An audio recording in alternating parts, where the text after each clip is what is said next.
کہ ان کی جو پروڈکٹس ہیں، جو باٹلس ہیں، ان میں جو ٹیبلٹس ہوتی تھیں، ٹائرینول ہو یا پیناڈرل ہو، تو ان میں اسمیل آتی تھی، ایک بری سی بدبو آتی تھی اور پیشنٹ کمپلین کرتے تھے. اچھا، یہ اسٹارٹ ہوا تھا کسٹمر کمپلین سے. کسٹمر کمپلین آتی تھی کمپنی کے پاس بھی اور FDA کے پاس بھی. کمپنی کمپلین کو کور اپ کر دیتی تھی، لیکن جب بہت زیادہ کمپلین آنے لگی تو FDA نے اس کو ٹیک اپ کیا، اور پتہ یہ چلا کہ جو ووڈن پیلٹس ہیں ان پہ باٹلس اسٹور ہوتی تھی الٹی ہو کے، اپ سائڈ ڈاؤن، اور جو ووڈن پیلٹس ہیں ان پہ فنجیسائڈ اسپرے ہوتا تھا، ٹرائبروموفینول.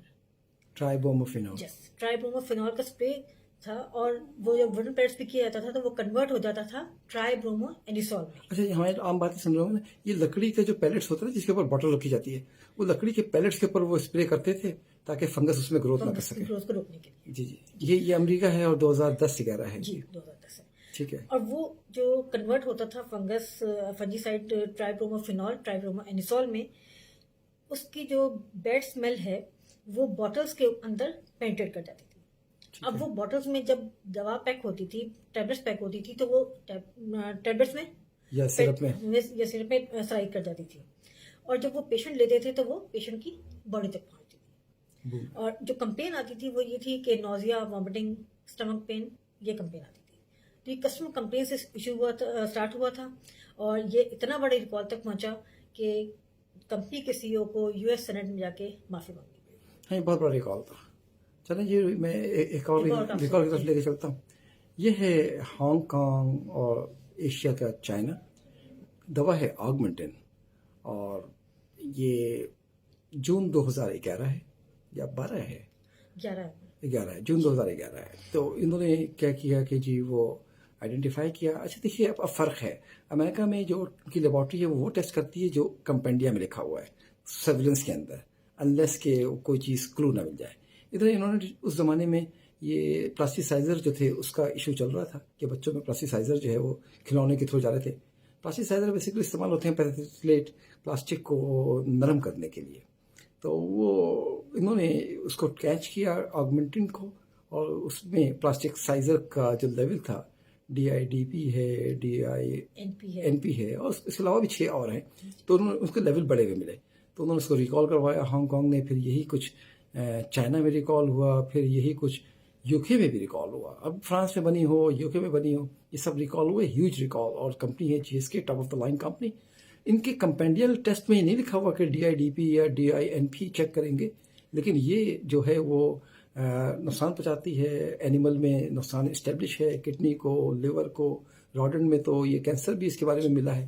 تو اگر اینیمل میں کوئی ڈرگ انسیف ہو تو وہ ویسے بھی استعمال نہیں کی جاتی، کیونکہ ہم سیفٹی چاہیے ہوتی ہے. ایسا نہ ہو کہ اینیمل میں کینسر پیدا کر رہی ہے یا اینیمل میں وہ ریپروڈکٹیو اسٹاس سے ریپروڈیوس کر رہی ہے، تو انسانوں میں استعمال کرنے کی پرمیشن نہیں دی جا سکتی.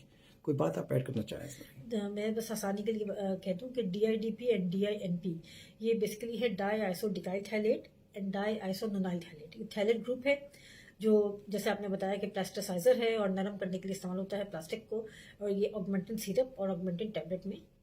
اچھا، آپ کو یاد ہوگا پلاسٹک کی جو ٹیوب تھی GSK نے خود جب وہ کیا تھا، انہوں نے کہا کہ ہماری جو پلاسٹک ٹیوب ہے جس سے پاؤڈر آتا ہے، تو اس پلاسٹک ٹیوب جو تھی وہ PVC کی بنی ہوئی تھی، اور PVC میں ایبرجن ہونے کی وجہ سے وہ باہر آتا تھا. انہوں نے یہ انویسٹیگیٹ کیا. خیر وہ کس لیول پہ آ رہا تھا، کنسنٹریشن کیا تھی، انہوں نے اس کو ریکال کیا کیونکہ از اے انیکسیپٹیبل. مگر ان کے ہاں ریکال کرنا، چائنا میں، ہانگ کانگ میں گورنمنٹ کے پاس پاور ہے ریکال کرنے کی. گورنمنٹ اس کو کرمنل کے طور پہ ڈیل کرتی ہے، امریکہ میں نہیں. 1 منٹ رہ گیا. ہمارا ایک اور کیس تھا NDMA کا. اتنا بڑا ریکال ہے NDMA، ہیوج ریکال ہے. 2019 سے آپ دیکھ لیجیے ریکال ہی ریکال. اب یہ NDMA کیا ہے؟ نائٹروسوڈائمتھائل امین. اب یہ کارسینوجینک اینیمل میں ملا ہوا ہے، کارسینوجینک سبسٹینس ہے. اس کی وجہ سے آپ دیکھیں زینٹیک یا نائٹروڈین پوری بند ہو چکی. بہت ساری دوائیں اس کی ہیوج ریکال ہے. از اے پینڈیمک آف ریکالس. اور اس کی یہ کیسے آئیڈینٹیفائی ہوا؟ ایک چھوٹی سی فارمیسی نے خود ٹیسٹ کر کے FDA کو رپورٹ کیا، اور FDA نے اس کے بعد انویسٹیگیٹ کیا، یورپ نے انویسٹیگیٹ کیا، جاپان نے انویسٹیگیٹ کیا. ورلڈ وائڈ ریکال ہے. تو post marketing quality surveillance programme of the government and post marketing quality surveillance programme of the company یہ لوگوں کو بچاتی ہے. دیکھیے بالکل اسی طریقے سے جس طرح انٹیلیجنس ایجنسیز بہت سارے ہنگامے ہونے سے پہلے روک لیتی ہے تو وہ عوام کو نہیں پتہ لگتا، لیکن کوئی ہنگامہ ہو جائے تو عوام ایجنسیز کو برا کہتی ہے کہ بھائی کیوں دھماکہ ہو گیا. جو روک لیتی ہے اس کا پتہ نہیں چلتا. موضوع پہ گفتگو جاری رہے گی. بہت شکریہ آپ کا. Thank you. اللہ حافظ. السلام علیکم.